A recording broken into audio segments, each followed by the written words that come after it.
Australia versus south Africa की टी20 series चल रही है और आज दूसरा टी20 था और दूसरा टी20 ऑस्ट्रेलिया हार चुका है साउथ अफ्रीका से। साउथ अफ्रीका ने जबरदस्त बैटिंग की है और पहला जो टी20 था वो ऑस्ट्रेलिया जीता था और उसके बारे में हमने बात भी की थी कि किस तरह से साउथ अफ्रीका और ऑस्ट्रेलिया जनरली क्रिकेट खेलते हैं, स्पेशली ऑस्ट्रेलिया।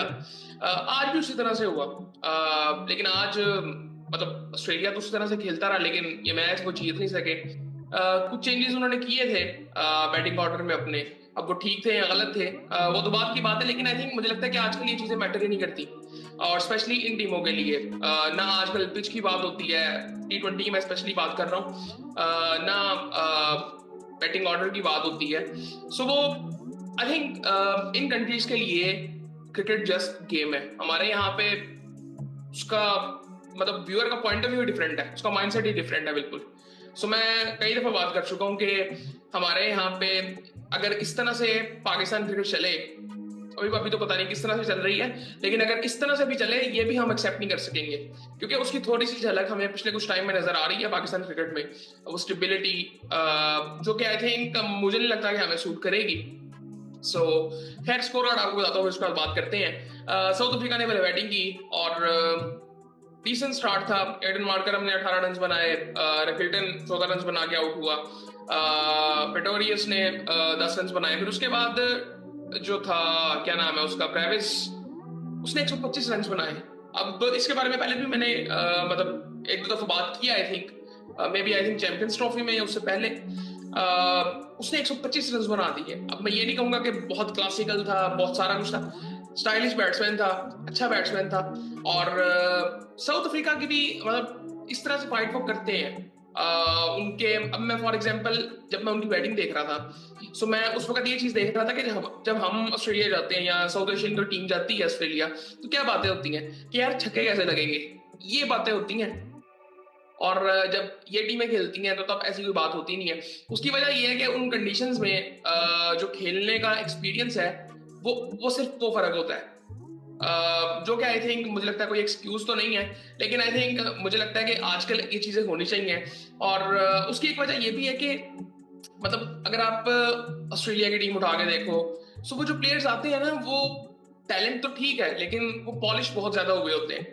अब जिस तरह किल्टन की बैटिंग आप देखें, किस तरह से वो बैटिंग करता है, इवन टिम डेविड को आप देखें, ये पीएसएल से मतलब इसको हाइप मिली थी, लेकिन वो इतना पॉलिश हुआ है उस सिस्टम में, ऑस्ट्रेलिया के उस सिस्टम में, जिसकी वजह से वो इस टीम में खेल रहा है और परफॉर्म भी कर रहा है और अच्छा खासा परफॉर्म करता है। खैर उसने बड़ी जबरदस्त सेंचुरी मारी, 125 रन बनाए। जब इसने 100 किया ना, तो वहां पे ये आउट नहीं हुआ, उसने मैच को फिनिश किया। 125 रन उसने बनाए 56 बॉलों में, 223 का स्ट्राइक रेट था, 41 बॉलों में आई थिंक इसने 100 किया था, 8 छक्के लगाए, 12 चौके लगाए और बड़े उसने सीधे छक्के मार रहा था ज्यादातर।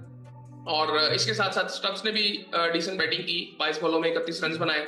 सो इन्होंने 218 रन बना लिए थे, लेकिन मुझे फिर भी था कि ऑस्ट्रेलिया मतलब कोशिश करेगा चेज करने की और शायद कर भी ले, लेकिन ऐसा हुआ नहीं। बॉलिंग की अगर थोड़ी सी बात करें ऑस्ट्रेलिया की, तो हेजलवुड ने एक आउट किया है, दो आउट किए हैं मैक्सवेल और डवार्शियस ने।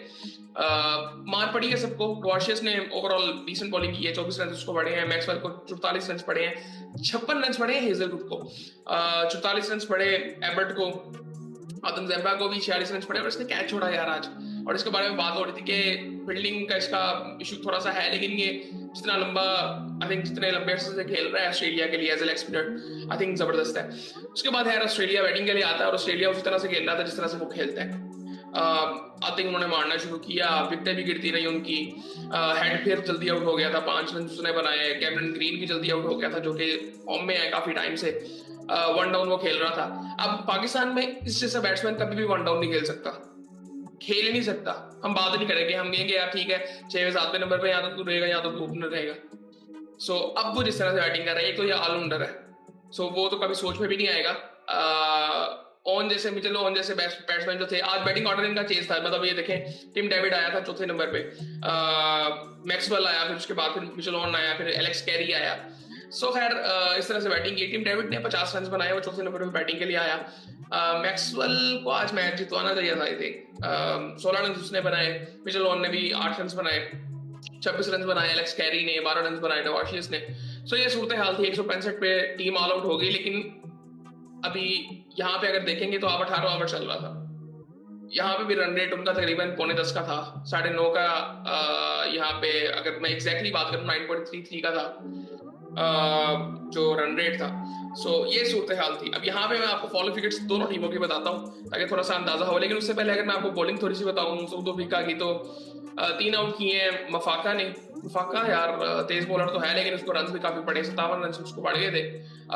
उसके बाद रबाडा, माकरम और नगीडी और पीटर ने एक आउट किया है, 3 आउट किए हैं कॉर्बिन बॉश ने जो कि ऑलराउंडर है। ये सूरत हाल थी। उसके बाद अगर मैं फॉलो फिगर्स आपकी बताऊं तो फॉलो फिगर्स अगर पहले बात करें साउथ अफ्रीका की, तो पहली विकेट उनकी 34 पे गिरती है, दूसरी 44 पे, तीसरी 57 पे, मतलब विकेटें उनकी भी गिर रही थी। फिर चौथी गिरती है 183 पे। यहां से आप अंदाजा लगाएं। विकेटें गिरती रही शुरू में, लेकिन आप मारते रहते हो। T20 क्रिकेट ऐसे हो चुकी हुई है, हम लोगों ने अभी एक्सेप्ट ही नहीं किया है जिसको। हम लोग अभी भी उस चीज पे कि स्ट्राइक रोटेट नहीं की जाती। मैं वनडे क्रिकेट की बात कर रहा हूँ, T20 तो छोड़ ही देना। T20 में हमारा कैसा माइंडसेट है, यहाँ पे देखें सबसे पहले आपको यहाँ से बाहर निकलना पड़ेगा कि यार डॉट बॉल्स नहीं खेलनी, स्ट्राइक रोटेट करनी है। वो चीज अभी है, ये माइंडसेट है ही नहीं। और अब तो मुझे ना वो पैशन, मैं कई दफा बात कर चुका हूँ, वो पैशन नजर ही नहीं आ रहा पाकिस्तान टीम में वो पैशन नजर। खैर ये सूरत हाल थी। फिर चौथी 183 पे गिरती है, पांचवी 196 पे, छठी 197 पे और सातवीं 218 पे गिरती है। अगर उसके बाद ऑस्ट्रेलिया की बात करें तो पहली 16 पे, दूसरी 29 पे, तीसरी 77 पे, फिर चौथी 104 पे, फिर 112 पे, फिर 147 पे, फिर 151 पे, फिर 165 पे, फिर 165 पे 9वीं भी गिर गई, फिर 165 पे 10वीं भी गिर गई, लेकिन उनका रन रेट नीचे नहीं आया। ये फर्क है। ये सूरत हाल थी। इस सीरीज को फॉलो करने का मकसद मैं पहले बता चुका हूँ कि अगर रियल टाइम में हम वो कंपैरिजन कर सकें कि हमारे और इनके माइंडसेट में कितना फर्क है, स्पेशली ऑस्ट्रेलिया। अगर मैं साउथ अफ्रीका की बैटिंग भी देखूं तो मैं ये नहीं कहूंगा कि बहुत उस तरह से उन्होंने मारा है जिस तरह ऑस्ट्रेलिया रेगुलरली बैटिंग करता है। आज साउथ अफ्रीका ने की, साउथ अफ्रीका भी रेगुलरली करता है, बट एक बैट्समैन की तरफ से अगर मैं देखूं, ग्रेविस की इनिंग बहुत अच्छी इनिंग थी, बट वो ऐसा मुझे मतलब प्लेयर तो वो अच्छा लग रहा है, लेकिन अभी आई थिंक ने रॉ काफी अभी थोड़ा सा लगता है। लेकिन ओवरऑल आई थिंक अगर देखें तो वो एक बिल्कुल हम कह सकते हैं कि शोकेस किया है T20 क्रिकेट को दोनों टीमों ने, और बड़ा जबरदस्त था। एक T20 इनका भी रह गया है और उम्मीद कर रहे हैं कि ऑस्ट्रेलिया ही जीतेगा ये सीरीज। ऑस्ट्रेलिया में ये सीरीज हो रही है, चांसेस होते हैं कि होम सीरीज तो ऑस्ट्रेलिया आराम से जीतेगा। ये सूरत हाल थी। और बाकी पाकिस्तान का मैच अभी चल रहा है, वो खत्म होगा तो उसके बारे में बात करेंगे। उसी तरह से कोई पैशन नजर नहीं आ रहा टीम में, उसी तरह से स्टार्ट हो गया जिस तरह मैंने बात की थी कि पाकिस्तान बॉलिंग करेगा पहले, और मैच भी पाकिस्तान मुझे लगता है जीत जाएगा आज। ऐसी कोई बात नहीं है, क्योंकि दोनों टीमें इक्वली आई थिंक, कोई मतलब इतना मजा नहीं आ रहा था मुझे भी देखने का मैच। आई थिंक ओवरऑल देखना है उस मैच में क्या होता है। पाकिस्तान मुझे लगता है जीत जाएगा। उसके बाद फिर पाकिस्तान तो खैर वापस आ जाएगा, और उसके बाद पाकिस्तान की एक सीरीज शुरू होनी है जो कि ट्राई नेशन सीरीज है, फिर उसके बाद एशिया कप है आई थिंक। ऑस्ट्रेलिया की अभी सीरीज चल रही है साउथ अफ्रीका के साथ, इसके बाद तीन जो है वो वनडे भी हैं, वो भी फॉलो करेंगे। बाकी आई थिंक देखते हैं, फिर आपसे बात होती है।